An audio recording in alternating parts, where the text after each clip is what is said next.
Welcome to the JJs Declutter Podcast, where we tackle the mess and stress to make space for what truly matters.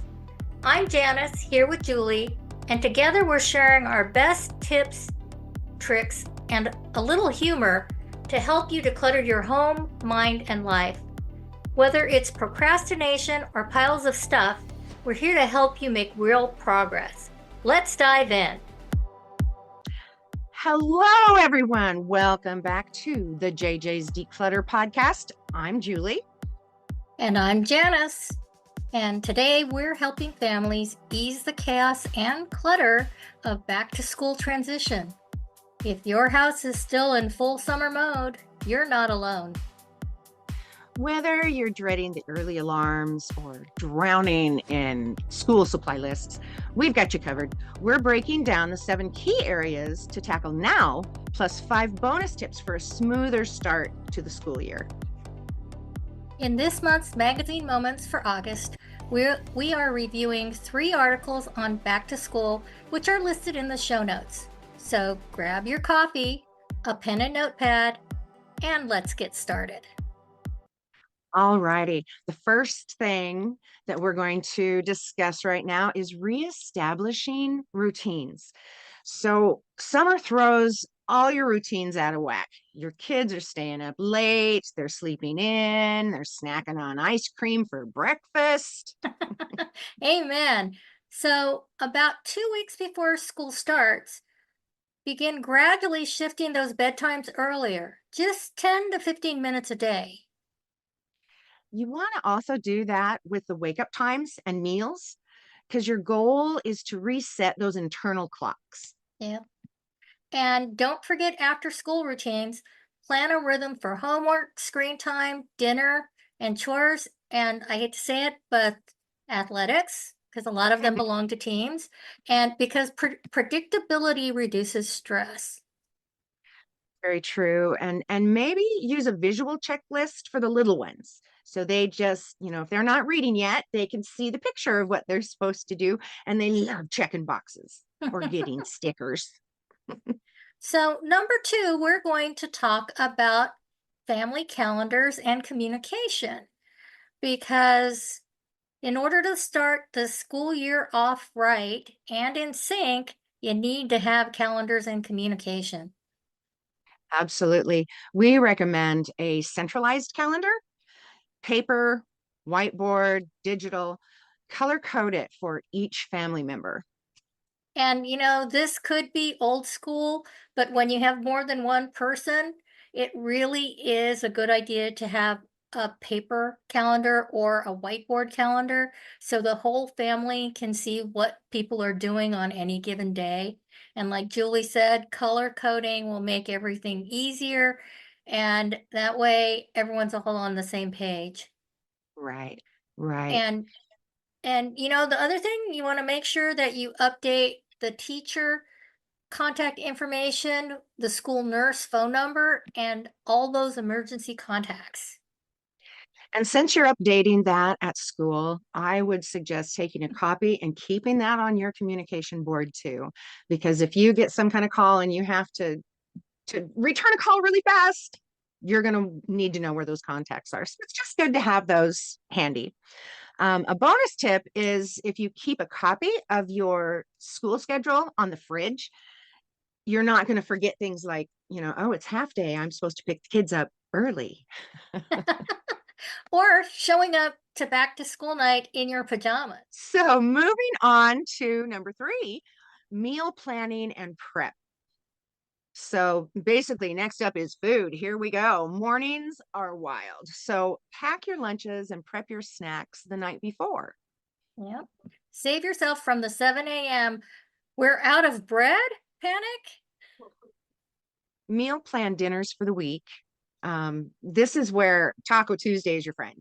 You always know what's going to be on Tuesday. We always know Fridays is Pizza Friday. So that way I don't have to worry about those 2 nights each week. And here's a bonus idea. Involve the kids.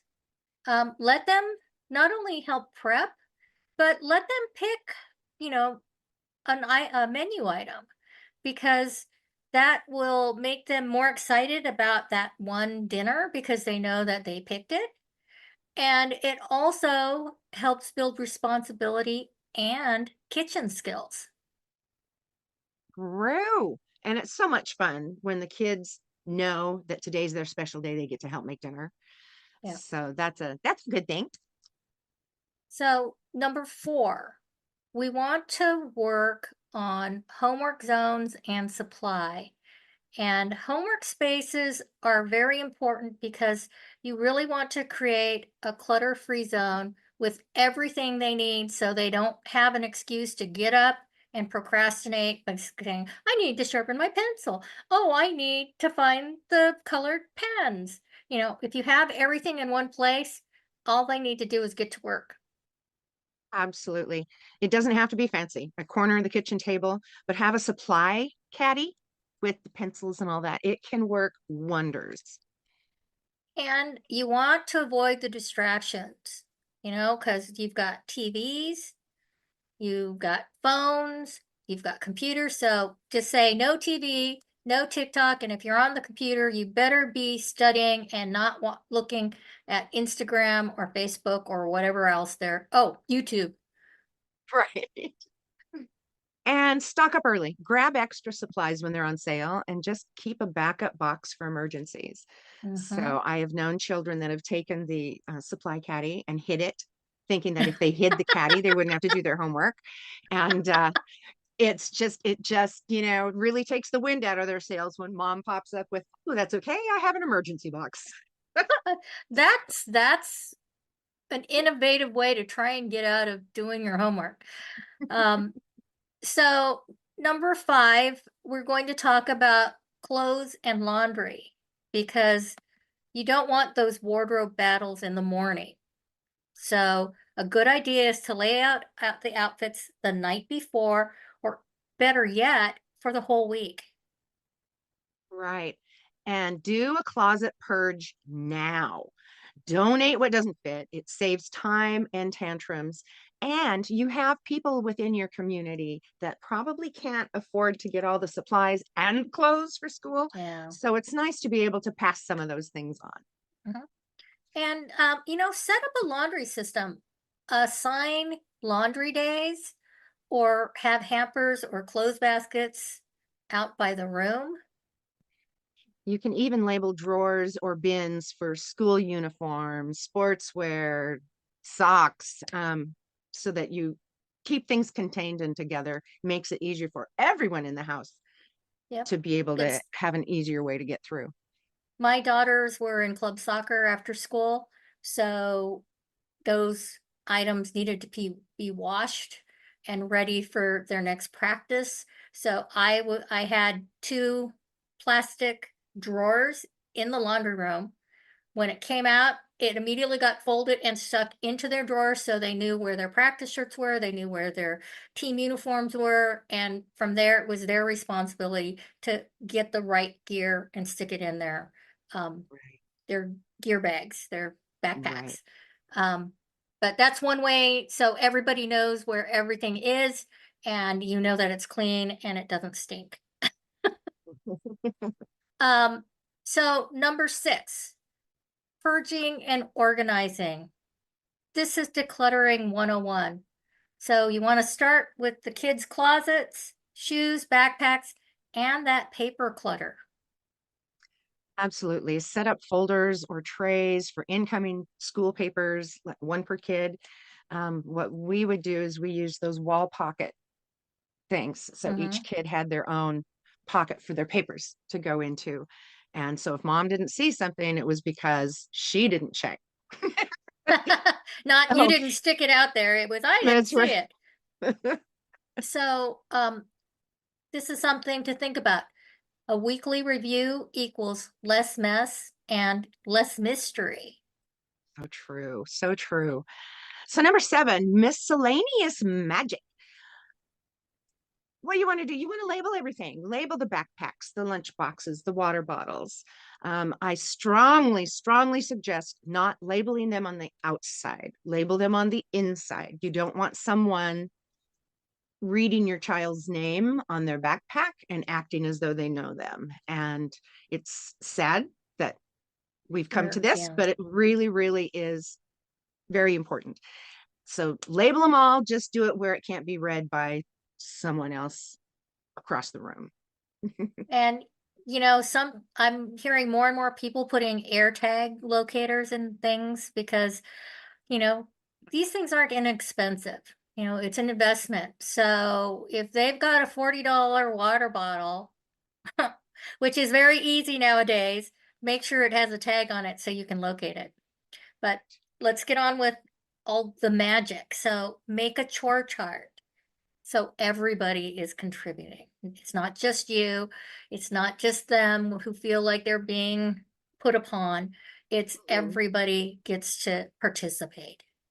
Absolutely. Make a morning checklist that your child can follow, even with sleepy eyes. So they know they get up in the morning, they need to do this, this, and this before they go out the door. And it just makes it easy because honestly, when you wake up, especially with sleepy eyes, it takes a while for the nighttime fog to disperse and then you can think straight.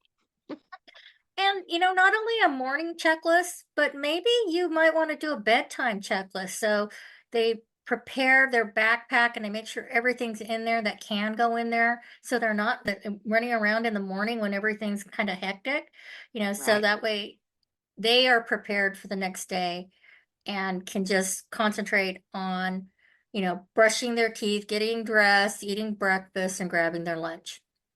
right.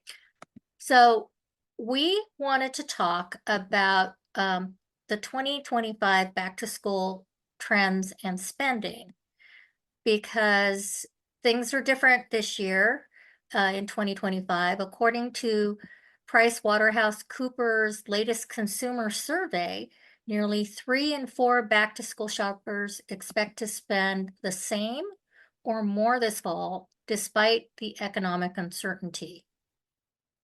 That's huge. And more than 1 in 3 parents anticipate spending even more than they did in 2024.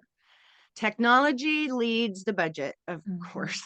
1 in 4 parents plan to spend over $500 on tech alone. Yeah, I That's, can I can see that. I mean, whether it's a new phone or a new laptop or a Chromebook, those things get expensive. yeah, they do. Um, and shoppers are adapting to how they buy. It's not the same as when we used to look at the newspapers and say, "Oh, I would need to go." I used when I was doing back to school shopping. I mean, my kids are now in their 20s. We used to go to Target and we used to go to Staples. Those were the two ones that we always hit. But now, 1 in 5 plan to use AI tools to find the deals online. Well, Gen Z parents are showing a surprising love for in store shopping, more than millennials or Gen X. That is just fascinating to me. Um, Hybrid shopping is still dominant, but those homes that are under 75,000 income tend to prefer in-store, while higher earners lean towards online. It's a real shift in consumer behavior. And that shift also is duplicated in, well, we were talking about grocery shopping. A lot of the people who are in their 30s to 40s after the pandemic have found that, buying their groceries or ordering their groceries and just going and having them picked up is more efficient than them going to the store and shopping. And I was talking to my daughter about this and she says, if I go in that store, I'm 90% sure that I'm going to buy something that I don't really need, like cookies or ice cream. So that's her way of avoiding some of those impulse buys. Mhm. Whereas Julie was saying that your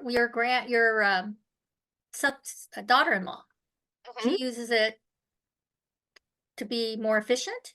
She does. She uses it to be more efficient. She's a full-time teacher. Her husband my son has a full-time job. Their daughter is starting high school. She has, sports and music and all that stuff. And there's just so much going on all the time that my daughter-in-law can just get online, order her stuff, stop by on the way home from work, pick it up, and it saves her a ton of time. That especially kids in sports, you got to get home and then you got to get them in their uniforms and out you go. So Yeah. that really, really does help them in saving a lot of time. And I'm sure, like your doctor said, there's not those impulse buys. So she already So knows to add ice cream to the order. if she really wants it, yes. But Right. getting back to the spending for back to school, the takeaway of all this is that parents are still committed to education spending, but they're being smart by prioritizing deals, shopping early, and reusing what they can. Right. And I really stress reuse what you can. So if you are feeling the pressure, you're not alone. And you're also part of a determined and resourceful group of parents getting it done. So let's talk about the big five proactive steps. So, number one is gradual routine reset. Move bedtime and wake up earlier by 10 to 15 minutes daily. Start 2 to 3 weeks out so it doesn't come as a shock to your children or you. Um, Right. Number two, get that dedicated study space ready now. It should be quiet, consistently stocked, and it doesn't have to be fancy. Right. Number three, you want to foster the love for learning. Visiting museums, read together, link your summer fun to school subjects.